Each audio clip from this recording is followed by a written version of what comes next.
Gangs of Wasseypur. दोस्तों ये नाम आपने कभी ना कभी तो जरूर सुना होगा। एक ऐसी फिल्म का नाम जिसे इंडियन गॉडफादर भी कहा जाता है। दोस्तों ये ऐसी कमाल मास्टरपीस फिल्म है जिसे अनुराग कश्यप ने बनाया कि इसके बाद आने वाली तमाम मूवीज को इसका बार क्रॉस करना था। ये एक रेफरेंस बन चुकी है और पॉप कल्चर के अंदर इससे अच्छी इंडियन गैंगस्टर फिल्म आज तक नहीं बनी। तो चलिए दोस्तों, आज की इस वीडियो में मैं आपको गैंग्स ऑफ वासेपुर 1 और 2 मुकम्मल एक्सप्लेन करता हूं ताकि आप इसकी स्टोरी जान सकें और कभी फिर आपके पास जब वक्त हुआ तो आप इस फिल्म को भी जरूर देखिएगा। इससे पहले कि मैं मूवी में आगे बढ़ूं, क्या आप लोगों को नवाजुद्दीन सिद्दीकी और मनोज बाजपेयी पसंद हैं? हाँ या ना मुझे कमेंट सेक्शन में जरूर बताइएगा ताकि मैं जान सकूं कि मेरी ऑडियंस के लोग इन दोनों को कितना पसंद करते हैं। दोस्तों गैंग्स ऑफ वासेपुर का पार्ट 1 जून 22 सन 2012 के अंदर रिलीज हुआ और फिर इसके फौरन बाद अगस्त 8 2012 को इसका दूसरा पार्ट रिलीज हुआ। तो दोस्तों पार्ट 1 की इब्तिदा होती है जब सुल्तान और उसके साथी फैजल खान को मारने के लिए उसके घर आते हैं। फैजल के कई साथी मारे जाते हैं लेकिन उसके खानदान ने खुद को घर में बंद कर लिया था। ये गोलियों और बमों से धुआं धुआं होता हुआ मंजर है। उन्हें ये लगता है कि सब मारे गए लेकिन अभी तक खानदान के सब लोग जिंदा हैं। अब आखिरकार ऐसा क्या हुआ कि इनके घर पर गोलियां चल रही हैं? ये जानने के लिए आपको कहानी में पीछे जाना पड़ेगा। तो दोस्तों ये कहानी तब शुरू होती है जब 1941 में 2 नस्लों ने इसकी शुरुआत की। ये वो दौर था जब अंग्रेजों ने कोयले की कानों के लिए जमीन पर कब्जा कर लिया था, लेकिन वासेपुर में सुल्ताना डाकू का राज था और वो अंग्रेजों की ट्रेनिंग हासिल करता था। ये मंसूबा नस्लों तक चलने वाला था। इसकी इब्तिदा तब हुई जब शाहिद खान सुल्ताना डाकू की गैर मौजूदगी में अंग्रेजों की ट्रेन से अनाज लूटता है। अब सुल्ताना डाकू को यह बात बहुत बुरी लगती है कि अगर वो कुछ दिन के लिए सामने नहीं आया तो कोई दूसरा उसके नाम से ट्रेनें क्यों लूटना शुरू हो गया है। और सोने पर सुहागा कि यही अनाज वो अपने अहले इलाका को बेचना भी शुरू हो चुका है जो कि सरकारी अनाज था। अब सुल्ताना यूं करता है कि वो शाहिद के नाम के पोस्टर लगा देता है और कहता है कि 11 रुपए इनाम दिया जाएगा उस शख्स को जो कि शाहिद को जिंदा पकड़कर मेरे सामने लेकर आएगा। शाहिद के तमाम दोस्तों को सुल्ताना डाकू मार देता है और अब उसे अंदाजा होता है कि शाहिद दोबारा ट्रेन लूटने के लिए आएगा, इसलिए सुल्ताना डाकू वो नाका लगा देता है ट्रेन की पटड़ी पर। जब शाहिद दोबारा ट्रेन लूटने के लिए आता है तो सुल्ताना डाकू आगे खड़ा उसका इंतजार कर रहा होता है, लेकिन शाहिद इस जगह से बचकर निकल जाता है। अगले दिन ये दोनों मुख्तार साहब के सामने पेश होते हैं। वो सुलह का एहतमाम करते हैं लेकिन शाहिद जानता है कि वो इसे जिंदा नहीं छोड़ेंगे, इसलिए वो वासेपुर छोड़कर धनबाद चला जाता है। अपनी बीवी जमीला के कहने पर वो लूटमार भी छोड़ देता है और कोयले की कान में मजदूरी करने लगता है।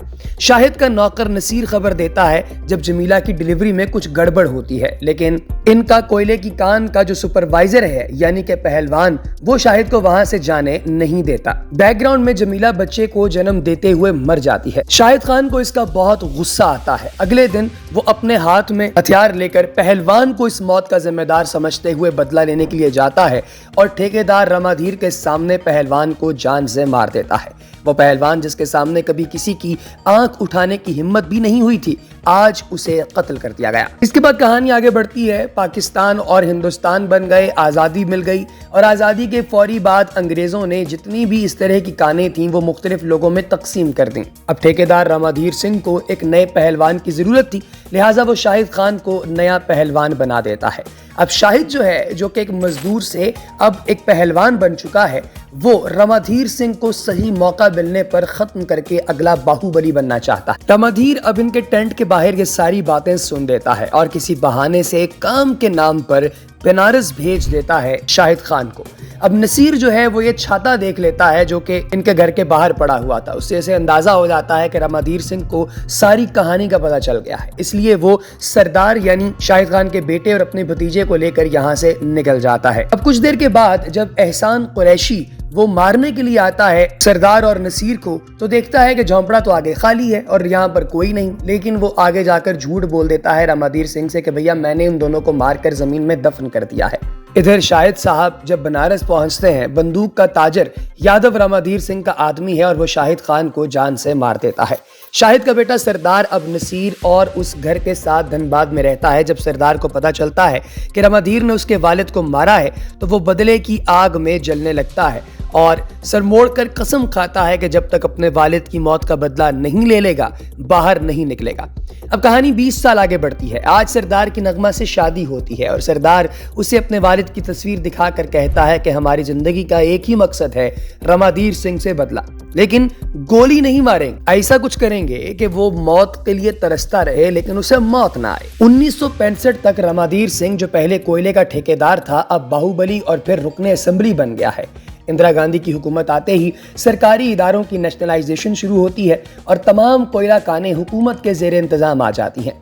रमाधीर सिंह का बेटा जीपी यादव टॉयलेट ठेकेदारी के नाम पर कालाबाजारी कर रहा है।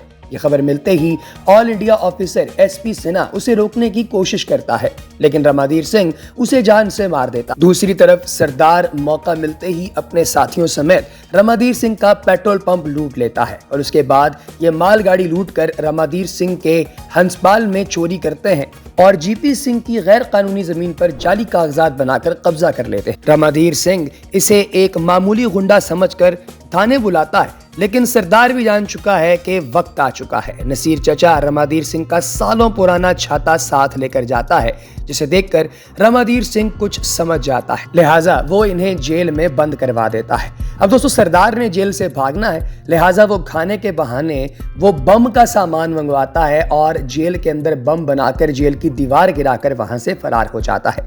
पुलिस से बचते हुए ये दोनों बंगालियों के एक ठट्ठे यानी उनकी झोंपड़ी कम्युनिटी के अंदर जाकर रहना शुरू कर देते हैं, जहां सरदार को मिलती है बंगाली लड़की दुर्गा। औरत हमेशा से ही सरदार की कमजोरी रही है। दुर्गा से मिलते ही ये नगमा की कमी पूरी कर लेता है। दुर्गा जो है इस तरह इसकी दूसरी बीवी बन जाती है और कुछ दिन बाद नगमा को इसके बारे में वो खबर दे देता है। अब दोस्तों, थोड़ा सा आपको सुल्तान के बारे में बताते हैं। सुल्तान का कैरेक्टर परफॉर्म किया है मारूफ अदाकार पंकज त्रिपाठी ने और सुल्तान बेसिकली सुल्ताना डाकू की बहन का लड़का है। सरदार का जो कैरेक्टर है ये आप सभी लोग जानते हैं कि मनोज बाजपेयी ने परफॉर्म किया है। और इसके बाद दोस्तों जो असल कैरेक्टर आएगा वो बहुत ही उम्दा और बाकमाल है, जो कि है फैजल खान का, और ये परफॉर्म किया है नवाजुद्दीन सिद्दीकी में, लेकिन ये प्रॉपर शुरू होता है सेकंड पार्ट के अंदर। तो चलिए अब बात करते हैं कहानी में आगे बढ़ते हुए। कसाई दोस्तों, जो कि बेसिकली कुरैशी खानदान है, सुल्ताना डाकू का खानदान, ये किसी भी लड़की को कभी भी उठा लेते हैं। एहसान कुरैशी ने सुल्तान को पाला था। 12 साल की उम्र से ही वो पूरा पैसा अकेले कमाने लगता है। इसे लोग उसके पास जाने से भी डरते हैं क्योंकि सुल्तान गुस्से का बहुत तेज होता। सरदार दूसरी जानिब पहले तो कसाईयों के बहुत सारे लोगों को कत्ल करता है और फिर जीपी के पहलवान को बीच सड़क मार देता है, जिससे वासेपुर में सरदार खान का डर फैलने लगता है। दोस्तों, अब 19 साल गोमेज वासेपुर धनबाद का हिस्सा हो चुका। सरदार का अपना घर धनबाद के अंदर था, जहां नगमा और उसके 2 बच्चे रहते हैं, और एक वासेपुर में जहां दुर्गा रहती है। सरदार ज्यादातर वासेपुर में ही रहने लगा है क्योंकि इस इलाके के खौफ से यहाँ पुलिस भी आने से डरती है। मुहर्रम के दिन सरदार मौका मिलते ही कुरैशियों के घरों और दुकानों पर बम फोड़ देता है और पूरी कसाई मंडी को तबाह कर देता है। कुछ दिन बाद नगमा का तीसरा और दुर्गा का पहला बेटा पैदा होता है। सरदार 1 साल से धनबाद नहीं गया। उसने घर पर पैसे भेजना बंद कर दिए हैं, इसलिए दानिश और फैजल की पढ़ाई बंद हो गई है और उन्हें घर चलाने के लिए ट्रेन का पैखाना साफ करना पड़ रहा है। आज रमाधीर इन दोनों को पैसे देकर भड़काने की कोशिश करता है और उन्हें कहता है कि सरदार जो है वो अपना सारा पैसा बंगालन को दे रहा है और उसके बेटे को, लेकिन तुम अपनी अम्मी से जाकर कहना कि जब तक रमाधीर सिंह जिंदा है पैसों की फिक्र करने की जरूरत नहीं।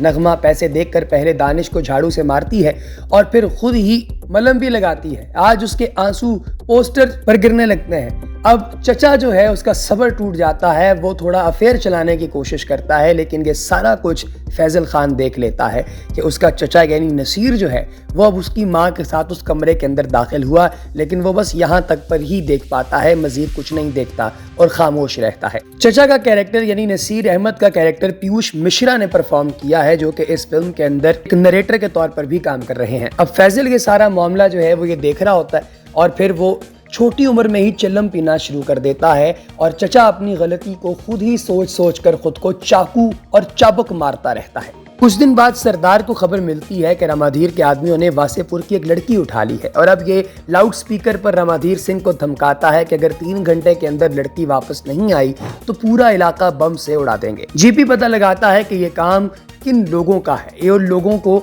अच्छा खासा मार कर उनकी लाश के साथ लड़की को वापस भेज देते हैं, लेकिन लड़की बताती है कि 2 नहीं 4 लड़के थे।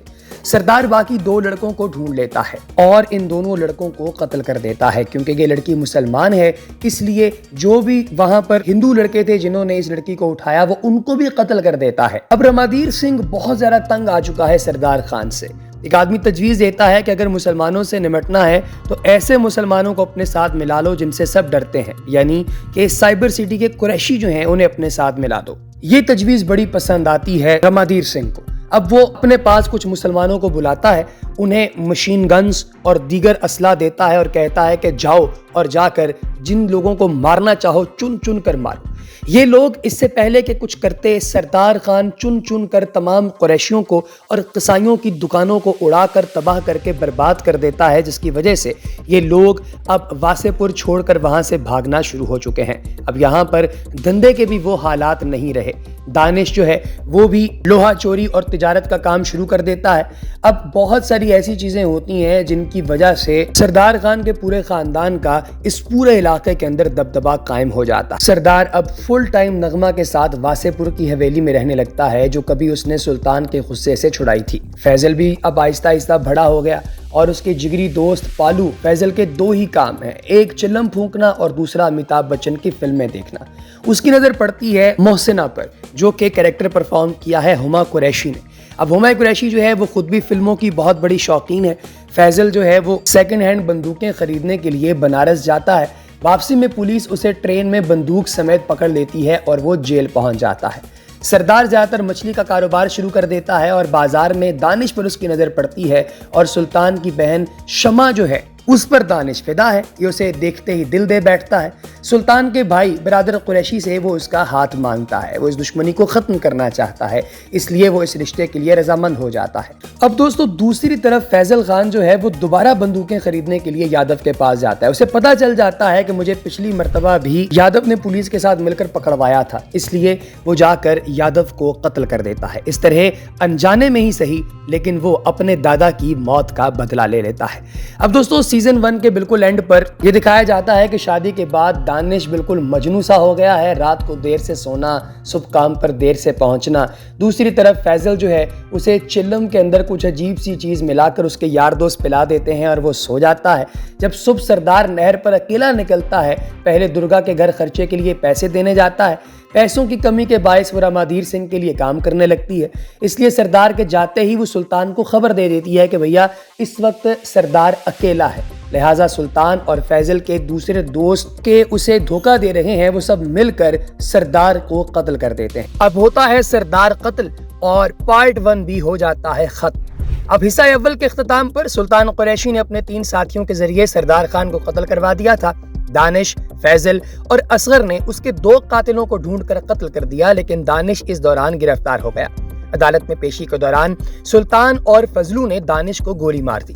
दानिश की तदफीन के मौके पर नगमा को फैजल की इंतकाम लेने की सलाहियत पर शक होता है, लेकिन फैजल उसे यकीन दिलाता है कि वो इंतकाम जरूर लेगा। और यही वो मौका होता है दोस्तों जब दुनिया का एक मारूफ तरीन डायलॉग बाप का, बेटे का, दादा का, सबका बदला लेगा ले तेरा फैजल, आपका, दादा का, भाई का, सबका बदला लेगा तेरा फैजल।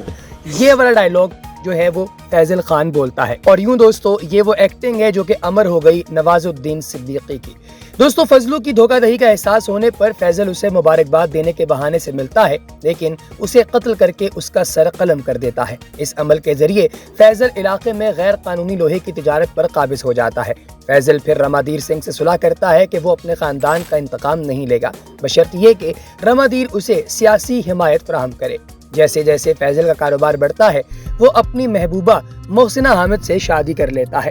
फैजल आखिरकार अपने वालिद के तीसरे कातिल को भी ढूंढकर कत्ल कर देता है और यूं अपना इंतकाम मुकम्मल करता है। 2003 में शमशाद आलम नामी एक छोटे मोटे बदमाश यानी राजकुमार राव फैजल के साथ शामिल हो जाते हैं। शमशाद लोहे के कारोबार में फैजल के मुनाफे को मजीद बढ़ाने की ऑफर करता है और नए नए प्लान्स लेकर आता है, लेकिन मुनाफे का ज्यादा हिस्सा वो खुद रख लेता है। जब ये बात फैजल को पता चलती है तो शमशाद पुलिस को फैजल के गैर कानूनी तिजारत में मुलव्विस होने के सबूत फराहम करता है। इधर मकामी दुकानदार फैजल के छोटे भाई परपेंडिकुलर की हरकतों से तंग आकर सुल्तान को इसे मारने की हिदायत देते हैं। 2003 के दिसंबर में सुल्तान के आदमी परपेंडिकुलर को ढूंढकर कत्ल कर देते हैं। जब फैजल उसकी लाश लेने आता है तो पुलिस उसे गिरफ्तार कर लेती है। फैजल के जेल में होने के दौरान डेफिनेट शमशाद को कत्ल करने की कोशिश करता है, लेकिन उसकी बंदूक जाम हो जाती है और वो भागने पर मजबूर हो जाता है। डेफिनेट भागते हुए एक फौजी ट्रेन के डब्बे में कूद जाता है और वहां से गिरफ्तार होकर जेल पहुंच जाता है, जहां उसकी मुलाकात फैजल से होती है। अब आप सोच रहे होंगे कि डेफिनेट कौन है? डेफिनेट फैजल खान का भाई है, यानी कि सरदार खान की दूसरी बेगम यानी बंगालन का बेटा। और डेफिनेट भी अब इनके साथ अक्सर औकात मिलता जुलता रहता है। अब दोस्तों, रमाधीर शमशाद को मशवरा देता है कि डेफिनेट को जेल से जमानत पर रिहा करवाकर उसे अपने भाई यानी फैजल खान के खिलाफ उकसाया जाए, लेकिन फैजल शमशाद के मंसूबे से आगाह होता है और जेल छोड़ने से पहले डेफिनेट को खबरदार करता है। डेफिनेट शमशाद के दफ्तर पर हमला कर देता है, जिससे शमशाद अपनी टांग से महरूम हो जाता है। सुल्तान इस हमले में बाल बाल बच जाता है और डेफिनेट का पीछा करते हुए फैजल के घर पहुंचता है, जहां उसे अपनी बहन मिलती है, जिसकी शादी पर ये नहीं मान रहा था, जो शादी दानिश के साथ हुई थी। तो ये जब अपनी बहन को वहां पर देखता है तो उसे फौरी तौर पर कत्ल कर देता है। अब जब उसने ये कत्ल किया दोस्तों, तो ये बहुत बड़ा एक धमाका था जो कि फैजल खान के खानदान में हुआ। 2004 की जनवरी में जब फैजल जेल से रिहा होता है तो जेपी सुल्तान को खबरदार करता है कि वो फैजल को कत्ल कर दे। सुल्तान फैजल के घर पर आग लगाने का मंसूबा बनाता है, जिसका आगाज हिस्सा अव्वल के आगाज में दिखाया गया था, यानी कि पार्ट 1 का जो पहला सीन है यहाँ से शुरू होता है। लेकिन फैजल और उसके खानदान के तमाम अफराद मौजज़ाती तौर पर इस आग से बच जाते हैं। अब दोस्तों, डेफिनेट और उसके साथी सुल्तान को भागलपुर में ढूंढ कर कत्ल कर देते हैं और चंद दिन बाद सुल्तान के आदमी बाजार में नगमा और असगर जो है उसको भी कत्ल कर देते हैं। अब दोस्तों, दानिश, शमा, नगमा और असगर का बदला लेने के बाद फैजल डेफिनेट को हिदायत देता है कि वो खुद को पुलिस के हवाले कर दे ताकि उसकी साख मजबूत हो। 2005 में एक तालीम याफ्ता नौजवान इकबाल फैजल के गिरोह में शामिल होता है। इकबाल रमाधीर का आदमी है और फैजल से बदला लेने के लिए आया है। इकबाल अपने कारोबारी महारत से फैजल को काफी मुनाफा कमाने में मदद देता है और उसे सियासत में दाखिल होने का मशवरा देता है। फैजल रमाधीर के हलके से इंतखाबात लड़ने का फैसला करता है ताकि अपना इंतकाम ले सके। अब ये एक बहुत बड़ी बोल्ड मूव होती है। फैजल, डेफिनेट और उसके साथी रमाधीर के इजलास पर हमला करके उसे और शमशाद को कत्ल कर देते हैं। इंतखाबी दिन रमाधीर का मंसूबा होता है कि इकबाल फैजल को कत्ल कर दे और अगर वो नाकाम हो तो डेफिनेट पे काम करे, लेकिन डेफिनेट इकबाल को धोखा देकर कत्ल कर देता है और फैजल को रमाधीर के मंसूबे के बारे में आगाह कर देता है। अब जैसे मैंने पहले कहा कि फैजल, डेफिनेट और उसके साथी रमाधीर के इजलास पर हमला करते हैं और शमशाद को कत्ल कर देते हैं। पुलिस के साथ फायरिंग के तबादले में सिर्फ फैजल और डेफिनेट बच जाते हैं और गिरफ्तार हो जाते हैं। जेल जाते हुए पुलिस फैजल को वैन में अकेला छोड़ देती है और डेफिनेट, जो पहले से रिहा हो चुका होता है, वो आकर फैजल को गोली मार देता है। जाहिर होता है कि जेपी इस कत्लेआम का मास्टरमाइंड था और डेफिनेट अपनी मां की तरफ जाते हुए दिखाया जाता है। 4 साल बाद 2009 में मोहसिना और नासिर मुंबई मुंतकिल हो जाते हैं, जहां वो फैजल के बेटे फेरोज के साथ रहते हैं। डेफिनेट अब वसेपुर का हुक्मरान है। नासिर बयान करता है कि वसेपुर रमाधीर और फैजल की मौत से मुतासिर नहीं हुआ और अब भी एक मैदान जंग की तरह है। ये वही नासिर है दोस्तों जिसे नसीर के नाम से मैंने इस पूरी स्टोरी में पहले इंट्रोड्यूस करवाया और पीयूष ने इसका कैरेक्टर परफॉर्म किया है। आपको दोस्तों ये कहानी कैसी लगी मुझे कमेंट सेक्शन में जरूर बताइएगा। अगली वीडियो तक इजाजत दीजिए। अल्लाह हाफिज।